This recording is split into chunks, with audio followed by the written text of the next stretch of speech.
It was just after midnight, and I had been driving alone for nearly 4 hours straight on a desolate rural highway. The road stretched endlessly with nothing but dark tree lines on either side. My gas gauge had dipped dangerously low, so when I spotted a flickering neon sign in the distance, an old gas station, I pulled in relieved. The place looked half abandoned. Only one pump worked, and the lights above buzzed weakly, throwing pale yellow shadows across the cracked pavement. Inside the small shop, I saw a man behind the counter. He wasn't doing anything, just standing there staring at me through the dirty glass window. I swiped my card at the pump, but the machine gave an error. A metallic clang echoed somewhere in the distance, though there were no other cars, no other people. I decided I had no choice but to go inside. The bell above the door didn't ring when I pushed it open. The man was still there, tall and thin, wearing an old uniform that looked decades out of date. His name tag was scratched to the point of being unreadable. He didn't speak when I walked in. He just smiled. The silence inside was unbearable, the kind that makes your ears ring. I asked if the pump was working. He nodded slowly, still smiling, but said nothing. Then, in one strange, deliberate movement, he raised his arm and pointed toward the back door of the shop. I froze. There shouldn't have been a door there. From outside, the building was too small to have anything behind the counter. But the chipped wooden door with its rusted handle was clearly visible now. The man kept pointing, his smile fixed, his eyes unblinking. That's when I noticed that his uniform was stained, not with oil or dirt, but with something darker. The smell in the shop shifted, sharp and metallic, almost like dried blood. The air grew heavy. My gut screamed at me to leave. I turned and walked out, forcing myself not to run. When I looked back through the window, the man was gone. The counter was empty. I drove off on fumes, praying to find another station before my tank gave out. In the rearview mirror, the neon sign flickered once, and then vanished as if the station had never existed. The highway had been empty for so long that even the sight of a faint glow on the horizon had felt like salvation. I remember the relief, almost giddy, when the shape of the gas station emerged from the trees like a ghost. My dashboard clock glowed 12:43 a.m., and the fuel gauge needle sat flush against the red. When I pulled into the lot, my headlights swept across the cracked pavement.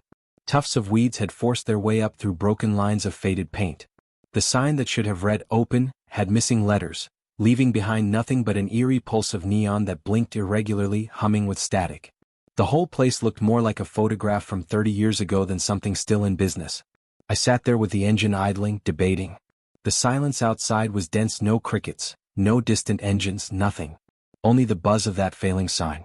Finally, I cut the ignition and stepped out. My footsteps echoed across the lot, as though the ground were hollow beneath me. The pump was old, chipped red paint peeling down the sides, with a display that didn't light up. I slid my card in, tapped the keypad, but the machine just spat out an error and beeped in a tone that felt more like a warning than a malfunction. That's when I looked up and noticed the man. Inside the grimy window behind the counter, he stood perfectly still. His head tilted slightly as if he'd been watching me long before I arrived. His face wasn't sinister exactly, it was worse. It was unreadable. Pale under the flickering lights, his eyes carried no spark, no life. Just a flat, unwavering focus that locked onto me and didn't shift. Something in me wanted to wave to break the tension, but I didn't. My throat was dry. Instead, I pushed open the shop door.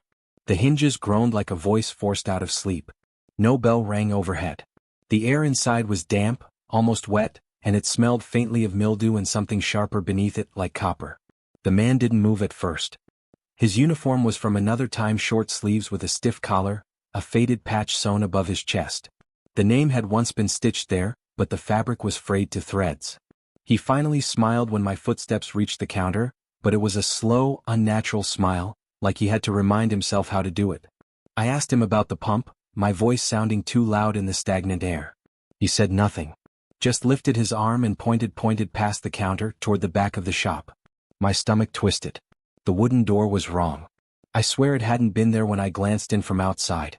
Its surface was chipped and dark, with an old brass knob that looked sticky to the touch. The man's fingers stayed rigid, his smile frozen, his eyes glassy. I turned my head, my eyes tracing along the walls. Shelves stood mostly empty, the few items on them outdated, labels bleached and curled. A rack of magazines bore dates from decades ago, their covers warped. And the longer I stood there, the more I realized something about the silence. It wasn't total. Beneath it, like a whisper in another room, I could hear a faint sound, muffled, rhythmic. A thud. Then a pause. Then another thud. It seemed to come from behind that door. My chest tightened. I looked back at the man, hoping for some kind of explanation, but he only tilted his head further, his smile stretching, too wide now, his teeth too even and too many. His finger never wavered from the door. That was when the smell hit me. Stronger now, metallic, acrid. Blood, unmistakably. It crawled up the back of my throat and made me swallow hard. I took one slow step back, then another, not breaking eye contact. The man's smile didn't fade, but something in his posture shifted, as though he was leaning forward ever so slightly, like a predator testing the first movement toward prey. I turned sharply and forced myself to walk, not run, out the door. The air outside was cooler, easier to breathe, but the lot felt different, emptier, darker than before.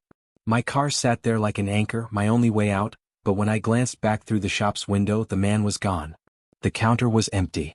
For a moment I just stood there in the middle of the lot, the hair on my arms rising, my ears straining for any sound. That muffled thud still seemed to echo in my head. And then, just as I reached my car, I heard it, this time not from the building, but faintly from the woods beyond the lot. Thud. Pause. Thud. Like footsteps.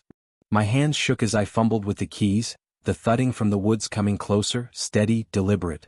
I jammed them into the ignition, the engine coughing before it finally roared to life. As I pulled out, the neon sign sputtered one last time, casting a sickly green glow across the lot. For a split second in my headlights, I saw him standing at the edge of the trees now, uniform stiff with stains, head cocked, still smiling. I pressed the gas, tearing down the highway, heart hammering. In the rearview mirror, the station shrank into the darkness. But the sign, that broken flicker, didn't vanish this time. It followed me, faint and pulsing, until the night finally swallowed it whole. I didn't stop driving until sunrise. And I've never taken that highway again. The rain had been falling for hours, hammering the roof of my car in a steady rhythm that made the drive feel endless. My wipers slapped back and forth, barely keeping up with the downpour. The road was slick, shining with reflections of the headlights, and the world beyond the beam of light was nothing but blackness.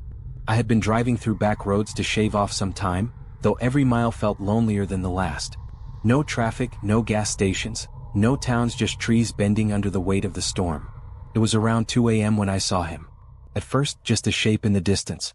A figure standing on the shoulder of the road, motionless, rain pouring over him. My stomach tightened instantly. Out here, in this weather, he should have been shivering, waving, doing something. But he wasn't. He was just standing. As my car drew closer, the headlights caught him fully. A man in his late 30s maybe, wearing a dark jacket soaked through, jeans plastered to his legs, hair dripping over his face. He had no bag, no umbrella, no sign of a car nearby. Just a thumb stuck out at a strange, half-hearted angle. I slowed down instinctively. Something about leaving him there in the storm felt wrong, inhuman. But the other half of me, the part that had been listening to every survival instinct screaming in my head, wanted to keep driving, to avoid eye contact and never look back. The wipers cleared another sheet of rain, and in that split second I saw his face clearly. Pale, eyes wide, mouth stretched in something that wasn't quite a smile. It looked forced, like a mask trying to imitate friendliness. I tightened my grip on the wheel, debating. My car coasted past him, and in the mirror I watched as his head turned to follow, his body staying completely still. For a moment, I thought I had made my choice, I was leaving him behind. But then the impossible happened. I drove on for another mile, maybe two, before my headlights picked up movement again. Another figure standing by the road. Same soaked jacket, same posture, thumb out at the same unnatural angle. The exact same man. My hands went cold on the wheel. My brain scrambled for explanations, a twin, a trick of the light, fatigue from the storm, but none of them held up. I had seen his face. I knew it was him. The rain pounded harder, the storm pressing in on the car, but I couldn't shake the feeling anymore. No matter how fast I drove, he would be there again, waiting. The storm had swallowed everything, the sky, the trees, even the horizon. It felt as though the car floated in a tunnel of black, guided only by the sweep of my headlights and the frantic rhythm of the wipers. My eyes burned from staring so hard into the rain, and my chest was tight from the growing realization that I was not alone on that road. The man had been behind me, left in the downpour, fading into the night.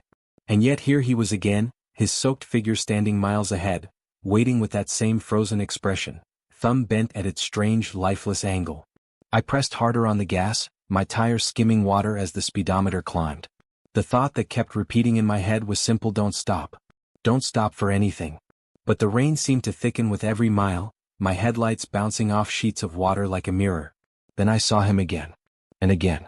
Every mile or two, always at the edge of the road, always turned toward me before the beam of the headlights even reached him. Sometimes his head tilted slightly, sometimes his mouth opened just a little too wide. No movement of his arms, no shiver from the cold. Just that unchanging, eerie posture. It was impossible. He couldn't have outrun the car. He couldn't have appeared ahead without a vehicle. Yet there he was, over and over, as though the road itself was looping, replaying him like a broken film reel. Panic crawled through my body. My knuckles were white on the steering wheel, my jaw locked tight. I tried the radio to break the silence, but all it gave me was static hissing, growing louder until I snapped it off. The sound had been unbearable, like someone breathing just beside my ear. When I glanced in the rearview mirror, my stomach dropped. He was sitting in the back seat. For a split second, the headlights caught his reflection-drenched hair plastered to his forehead, lips curled into that same mask of a smile, water dripping down his cheeks though the interior of the car was dry. His eyes met mine in the mirror, unblinking. I swerved, nearly losing control on the wet asphalt. The car fishtailed, tires screeching before I corrected it and slammed the pedal down. My heart thudded so loud it drowned out the storm. When I dared to look again, the back seat was empty. But the imprint of wet clothes lingered on the upholstery. Dark stains of moisture marked the fabric, fresh, undeniable. I drove until dawn, refusing to stop, every muscle screaming with exhaustion. By the time the sun rose and the rain finally eased, the road led me into a small town. I pulled over in front of a diner, hands trembling too violently to even hold the keys steady. When I stepped out, the morning air was clean, quiet. But the back seat was still damp. And the smell of rain-soaked earth clung to the car long after it had dried. It was just after 3 in the morning when I turned onto an older stretch of highway that cut through the hills. The road was narrow, 2 lanes with no divider, and the fog was so thick it seemed to swallow my headlights whole. My GPS had lost its signal 15 minutes ago, leaving me alone with the endless winding pavement. I hadn't seen another car in nearly an hour until the taillights appeared. 2 faint red glows shimmered ahead in the mist, flickering through the fog like embers. Relief washed over me at first. Another driver meant I wasn't the only one awake in this dead hour. I pressed the gas slightly to keep pace, the red lights bobbing gently with the curves of the road. But the longer I followed, the stranger it seemed. The car kept perfect speed, not too fast, not too slow. No turns, no signs of hesitation. Just steady, unwavering progress down the deserted highway. Its outline was hard to make out through the fog, but the shape looked old, boxy, maybe from the 70s or 80s. I thought about overtaking it, but every time the fog thinned enough to see the road clearly, something in me hesitated. The car looked wrong somehow. Its movements too smooth, like it was gliding rather than driving. Then I noticed the biggest detail: there was no license plate. Just 2 dim taillights glowing in the fog. I kept driving, the minutes stretching, unease building with every mile. Then, without warning, the car's brake lights flared bright red. It slowed sharply, forcing me to press on my brakes to avoid getting too close. My heart jumped. I leaned forward, peering through the fog. The car pulled to the side of the road and stopped. No signal light, no door opening, no driver stepping out. Just those taillights, glowing red in the mist. I slowed too, hesitating, keeping my distance.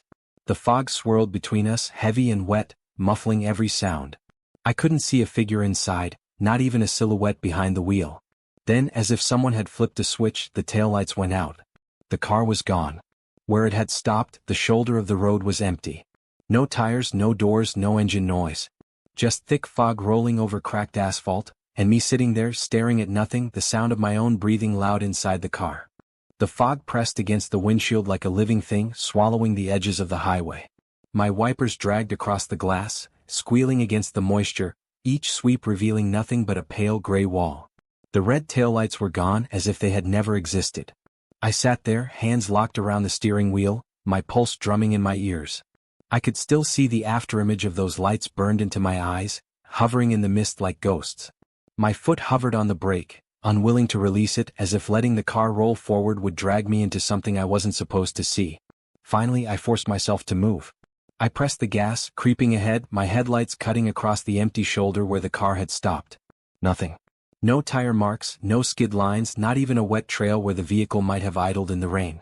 Just cracked pavement and tall grass leaning under the weight of fog. I drove slower now, every sense alert, every muscle stiff with tension. My eyes kept darting to the mirrors, half expecting the glow of red lights to reappear behind me. The road twisted through the hills, curves bending into blind corners where the fog thickened like smoke. Then it happened again. Far ahead, through the mist, two faint red circles blinked into view. Taillights. The same ones. They hung there, low to the ground, bobbing with the contours of the road. My chest tightened. It wasn't possible there was nowhere that car could have gone, no turnoffs, no intersections. And yet there it was, waiting for me. I pressed harder on the wheel, leaning forward, squinting. The more I looked, the more unnatural it seemed.